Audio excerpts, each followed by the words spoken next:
Doctor Madhumohan Reddy, senior paediatric surgeon, consultant senior paediatric surgeon at Medicover women and child అన్నట్టు.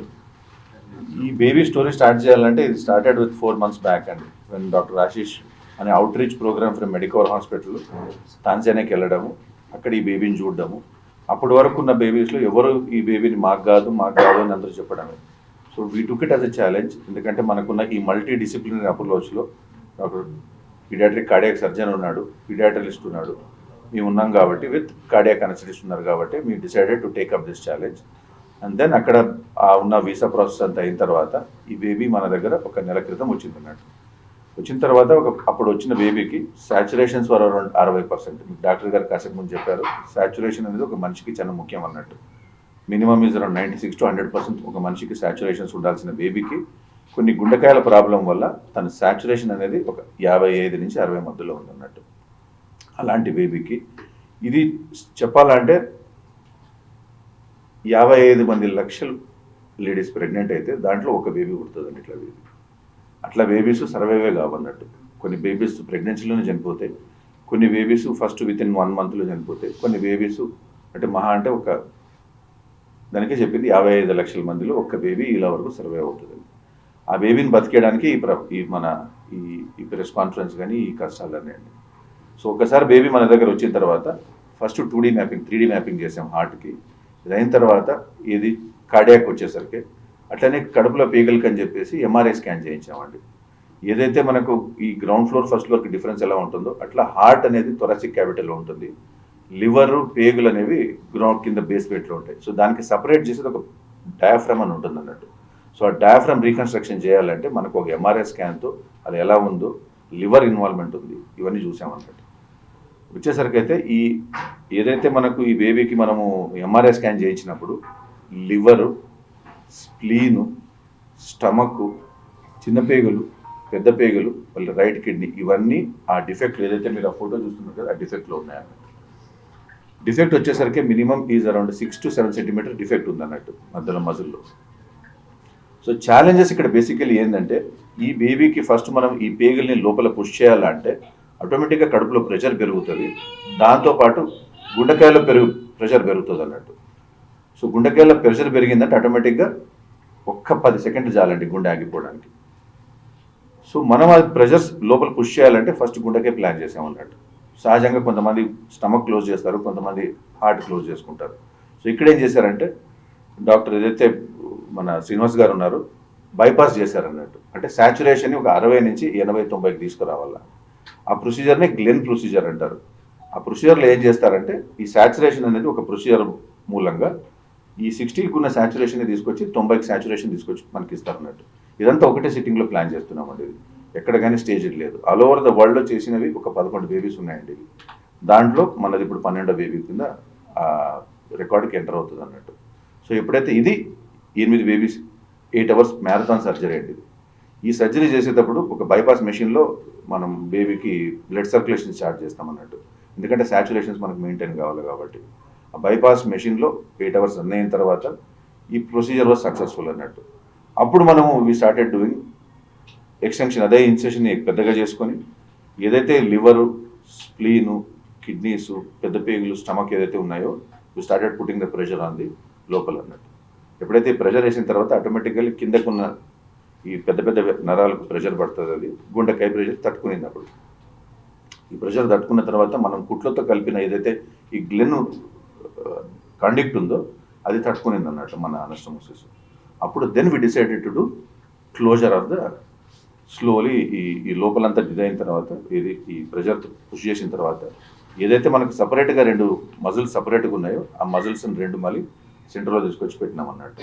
అలా పెట్టిన తర్వాత everything మనకు ఓకే అన్న తర్వాత లేయర్ బై లేయర్ సూసర్ చేసుకుంటూ వచ్చినాం. ఇది అయిన తర్వాత గుండెకాయ అనేది బేసికల్ ఏమవుతుందంటే దాని లెఫ్ట్ హార్ట్ ఈ భాగంలో ఉండాలండి. అదేమైందంటే జారి ఇక్కడ డిఫెక్ట్, ఈ మజిల్స్ కానీ బోన్ కానీ ఇక్కడ డెవలప్ కాలేదు బిడ్డకు. సో ఆ దానికి ఈ హార్ట్ అనేది కడుపులో వచ్చి నిలబడింది అన్నట్టు. సో అది డైరెక్ట్గా కొట్టుకుంటూ ఉంది, మీరు కొన్ని వీడియోస్ చూస్తుంటే కనిపిస్తూనే ఉంటుంది. దాని కిందనే మనకు డిఫెక్ట్ ఉందన్నట్టు. అది ఎందుకంటే ఈ గ్రౌండ్ ఫ్లోర్కి ఫస్ట్ ఫ్లోర్కి మధ్యలో ఒక బొక్క ఉందన్నట్టు, అంటే హోల్ ఉందన్నట్టు. ఆ హోల్ మళ్ళీ క్లోజ్ చేయడం జరిగింది. 2 డయాఫ్రామ్స్ అంటే మనకు ఒక సి షేప్లో కప్పులకు ఉంటాయి అన్నట్టు, అవి రెండు దూరంగా ఉన్నాయి అన్నట్టు ఇలా సపరేట్గా. దాన్ని రెండు దగ్గర తీసుకోవడం జరిగింది. అది అయిన తర్వాత ఈ యాంటీరియర్గా మజిల్స్ క్లోజ్ చేసాం. బట్ డబుల్ సేఫ్టీ గురించి ఈ గుండెకాయకి ఏదైనా సపోర్ట్ ఇవ్వాలి మనము. కాకపోతే ఏంటంటే బోన్ సరిగ్గా డెవలప్ కాలేదు. అలాంటప్పుడు ఏం చేయాలంటే అప్పుడు డాక్టర్ మధు వినయ్ అని చెప్పేసి డాక్టర్ ప్లాస్టిక్ సర్జన్ ఉన్నాడు. ఆయన హెల్ప్ తీసుకొని ఇక్కడ ఒక పెక్టోరల్స్ మజిల్ అని ఒక మజిల్ ఉంటుందండి. దాన్ని పెద్దవాళ్ళకైతే బాగా డెవలప్ ఉంటుంది. ఏదైతే మనం ఇప్పుడు చెస్ట్ అంటాం కదా, దాని లోపల భాగంలో పెక్టోరలిస్ మేజర్ అని ఒక మజిల్ ఉంటుందండి.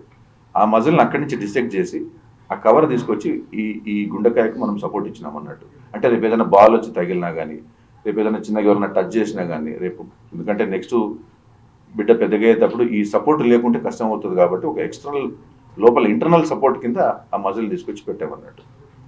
ఇది అయిన తర్వాత ఫస్ట్ ఒక 24 గంటలు మెషిన్ పైనే పెట్టామన్నట్టు బేబీని. అంటే దాన్ని వెంటిలేటర్ సపోర్ట్ అంటాము. ఆ వెంటిలేటర్ సపోర్ట్ తట్టుకున్న తర్వాత బేబీని నిదానంగా ఎక్స్ట్యూబేట్ చేయడం జరిగింది. డాక్టర్ పవన్ అని మనకు పీడియాట్రిక్ కార్డియాక్ అనస్థెటిస్ట్ అండి. ఈ మొత్తం ప్రాసెస్ మనకు 14 గంటలు పట్టిందండి. పొద్దున్న 8 గంటలకు స్టార్ట్ చేస్తే రాత్రి 11 గంటలకు అయిపోయిందండి. సో ఈ ప్రాసెస్ అయిన తర్వాత బేబీని ఈ మేజర్ సర్జరీకి నొప్పికి ఇవన్నీ తట్టుకోవాలి కాబట్టి మనం ఒక 24 అవర్స్ బేబీకి వెంటిలేట్ చేయడం జరిగింది అన్నట్టు. సో అంటే ఎక్స్టర్నల్ సపోర్ట్ ద్వారా బేబీకి ఏమాత్రం నొప్పి లేకుండా మేనేజ్ చేసినాం. అదృష్టం ఏంటంటే బేబీ ఆ ప్రొసీజర్ తట్టుకునింది బాగానే, ఆ నొప్పి కానీ బాగానే తట్టుకుంది కాబట్టి నిదానంగా వీనింగ్ ఆఫ్ అంటాం. అంటే కొన్ని మందులు తగ్గియడము, హార్ట్కి సపోర్ట్ ఎలా ఉందో చూసుకోవడము. డాక్టర్ ఆశీష్ గారు మళ్ళీ 2 ఎక్కువ చేస్తే బ్లడ్ సప్లై బాగుందని తెలిసిన తర్వాత స్లోలీ ఒక్కొక్కటి మనం సపోర్ట్ తగ్గించడం జరిగింది. 24 గంటల్లో ఆ మెషిన్ ఏదైతే వెంటిలేషన్ అంటామో అది స్టాప్ చేసినాం అన్నట్టు. దాంతో baby was maintaining saturation of 85 అన్నట్టు. First day, second day, third, fourth day కంతా సాచురేషన్ అనేది 90% కల్లా వచ్చేసింది అన్నట్టు. ఫస్ట్ 4 days మనం కడుపుకి పేగులకి రెస్ట్ ఇవ్వాలని చెప్పి ఫీడింగ్ ఏమి ఇవ్వలేదు అన్నట్టు. 4వ రోజు నుంచి స్లోలీ ఛాలెంజ్ చేసినాం పేగులకి ఫీడింగ్ ఇవ్వడము. తను బాగానే టాలరేట్ చేసింది. నెక్స్ట్ 2 daysలో కంప్లీట్గా ఫుల్ ఫిట్స్కి వెళ్ళిపోయినాం అన్నట్టు. సో మోషన్స్ ఇప్పుడు బేబీ ప్రస్తుతానికైతే 90% అబౌవ్ సాచురేషన్తో బాగా ఊపిరాడుతుంది. బాగానే తనకి ఏదైతే తన ఏజ్కి సంబంధించిన ఫుడ్ ఏదైతే తినాలో అలా తీసుకుంటా ఉంది. 2-3 times మోషన్ బాగానే పోతుంది. హేలండి అది మీకు పక్కన ఉన్న బేబీని అదే baby.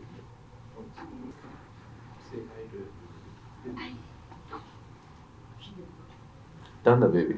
Show it to them. Sir, you can carry her. Yeah. She will be afraid. Yes. Can carry Okay. Careful. Oh no.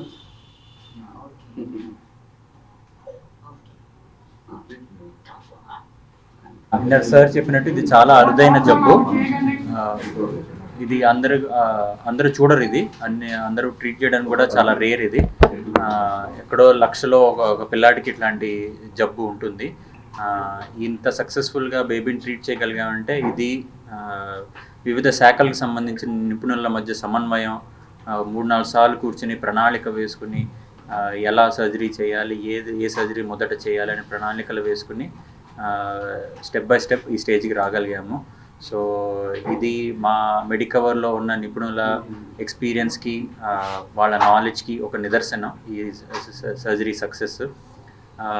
మెయిన్గా ఎనస్థీషియా పరంగా ఏంటంటే ఒక 10 గంటలు 12 గంటలు సర్జరీ అంటే ఆ బేబీ బ్లడ్ ప్రెషరు, అలాగే కొంచెం బ్లడ్ లాస్ ఉంటుంది, బ్లీడింగ్ ఉంటుంది, రక్తస్రావం ఉంటుంది, ఆ పోయిన రక్తాన్ని రీప్లేస్ చేయడం, బ్లడ్ ప్రోడక్ట్స్ ఇవ్వడం, ఇవన్నీ మేజర్ ఛాలెంజెస్. కానీ నేను చెప్పినట్టు ముందే కూర్చుని ప్రణాళిక వేసుకుని ఎంత బ్లడ్ ఇవ్వాలి, బీపీ ఎంత మెయింటైన్ చేయాలి, ఏమేమి మెడిసిన్స్ ఇవ్వాలి బీపీ, ఇవన్నీ మేము ముందే కూర్చుని ప్రణాళిక వేసుకున్నాం కాబట్టి సర్జరీ అప్పుడు మాకు పెద్దగా ఏమీ కష్టం అనిపించలేదు. అలాగే సర్జరీ అయిపోయిన 24 గంటల వరకు బేబీని కృత్రిమ శ్వాస మీద ఉంచాం, వెంటిలేటర్ మీద. అలాగే ఐసీయూలో వచ్చేసరికి డాక్టర్ రవీందర్ రెడ్డి గారి వారి టీము, అలాగే మేడం డాక్టర్ దేదీప్య పీడియాట్రిషియన్, వీళ్ళందరి సమన్వయము, వీళ్ళందరి ఇన్వాల్వ్మెంట్తో బేబీని సక్సెస్ఫుల్గా 24 గంటల్లోనే 10 గంటల సర్జరీ తర్వాత కూడా యూజువల్గా పెయిన్ చాలా ఉంటుంది ఇంత పెద్ద సర్జరీ అంటే. అయినా కూడా ఆ పెయిన్కి వాటికి సంబంధించి మెడిసిన్స్ కరెక్ట్గా ఇవ్వడం వలన 24 గంటల్లో కృత్రిమ శ్వాస నుంచి బయటికి తీసుకురాగలిగాం. అలాగే తీసుకొచ్చాక ఏమి ఇన్ఫెక్షన్ లేకుండా, అలాగే మా ఎఫిషియెంట్ నర్సెస్ ఐసీయూలో, పిఐసీయూలో, మా సిటీఐసీలో నర్సెస్ వాళ్ళు చాలా ఎఫెక్టివ్గా మేనేజ్ చేశారు. హ్యాండ్స్ క్లీనింగ్ కానీ బేబీకి ఫీడింగ్ ఇవ్వడం కానీ చాలా ఎఫెక్టివ్గా చేయడంతో ఏ ప్రాబ్లం లేకుండా బేబీని ఇప్పుడు ఇంత హెల్తీగా చూడగలుగుతున్నాం. ఈ అవకాశం ఇచ్చిన మెడికవర్ యాజమాన్యానికి నా కృతజ్ఞతలు. ఇప్పుడు ఆ బేబీకి ఏదైతే మీరు ఆపరేషన్ చేశారో తనకి లైఫ్లో మళ్ళీ ఎలాంటి ఎఫెక్ట్స్ ఏమి ఉండవు. ఇంకోటి అది గోల్ ఏదైతే గ్రోత్ అనేది అయిపోయి అంటున్నారో మళ్ళీ అది రీగ్రోత్ అయ్యే అవకాశం ఉంది. బేబీకి ఇంకొక ఆపరేషన్ అవసరం పడుతుందండి, కానీ ఇంకో 5 ఏళ్ల తర్వాత. ఏంటంటే బేసిక్గా ఈ బేబీకి ఊపిరితిత్తులకి ఏదైతే ఆక్సిజన్ లేని బ్లడ్ వెళ్తుందో దారి అంతా సరిగ్గా డెవలప్ అవ్వకపోవడం వలన బేబీ సాచురేషన్స్ తక్కువ ఉండేవన్నమాట. ఇప్పుడు సర్జరీ చేసి ఏం చేసామంటే ఆ ఊపిరితిత్తులకి ఆక్సిజన్ లేని బ్లడ్ వెళ్ళే విధానం క్రియేట్ చేసాం మనం. సో కానీ ఇప్పుడు సెకండ్ స్టేజ్ ఆపరేషన్లో మళ్ళీ కింద బాడీ నుంచి ఏదైతే ఆక్సిజన్ లేని బ్లడ్ వస్తుందో దాన్ని కూడా ఊపిరితిత్తులకి వెళ్ళే బ్లడ్ వెజల్స్కి కనెక్ట్ చేయాల్సి ఉంటుంది. సో అది ఇంకో 4-5 ఏళ్ళ తర్వాత చేయాల్సిన ఆపరేషన్ అది గ్రోత్ గురించి దాని గురించి మధు వినయ్ గారు చెప్తారు. బోన్ గ్రోత్ గురించి. స్టెర్నమ్ డిఫెక్ట్ ఉందండి, అది రీకన్స్ట్రక్షన్ అనేది బోన్ గ్రాఫ్ట్ తీసుకొని చేస్తాం, రిబ్ గ్రాఫ్ట్. అవి తీసుకోవడానికి రిబ్ గేజ్ మెచ్యురేషన్ అనేది ఉంటుందన్నమాట. సో ఆ మెచ్యురేషన్ అది రావడానికి it will take 6 to 8 years of time. అంటే చెస్ట్ సర్కంఫరెన్స్ అవన్నీ మెజర్ చేసి చూస్తామన్నమాట. 160 centimeters అలా రీచ్ అవ్వాలి. ఒక సర్టెన్ ఏజ్ ఉంటుంది, దాని తర్వాత కెపాసిటీ అనేది ఉంటుంది అనమాట. అప్పుడు ఆ రిబ్ గేజ్ రీకన్స్ట్రక్షన్ అనేది చేస్తాం. సో ఇప్పుడు ప్రస్తుతానికి ఆ హార్ట్కి స్కిన్కి మధ్య కవర్ ఇవ్వడానికి ఆ పెక్టరల్ ఫేషియా అవి మజిల్ అవి కవర్ ఇచ్చాము. ఇన్ ఫ్యూచర్ మళ్ళీ సర్జరీ తీసుకున్నప్పుడు అప్పుడు రిబ్ గ్రాఫ్ట్స్ తీసుకొని ఆ స్టెర్నమ్ అనేది రీకన్స్ట్రక్షన్ చేస్తాం. ముఖ్యంగా డాక్టర్ గారు చెప్పేది ఏంటంటే ఒకటి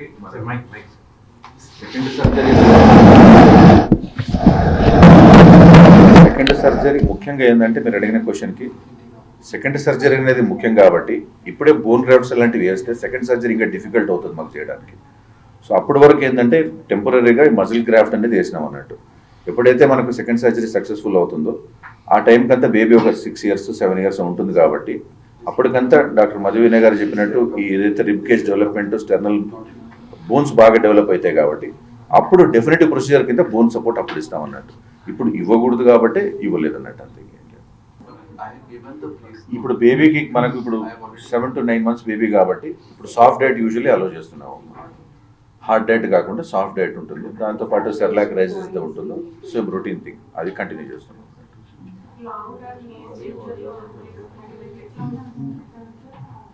100% సెకండ్ సర్జరీ సక్సెస్ అయిందంటే అసలు ఇంకా ఏ ప్రాబ్లము ఉండదండి బేబీకి. పేగుల గురించి లివర్ గురించి ఇప్పుడు అది సెట్ అయిపోయింది కాబట్టి ఇంకా పేగులకి అయితే ప్రాబ్లం ఏమి ఉండదండి. పేగులకు కావచ్చు లివర్ కావచ్చు ఇంకేమి అసలు ఇంకా అది సెకండ్ సర్జరీ అనే మాట లేదన్నట్టు. So she can have her own life, she can have her own babies in future, she can do anything she wants to do in future.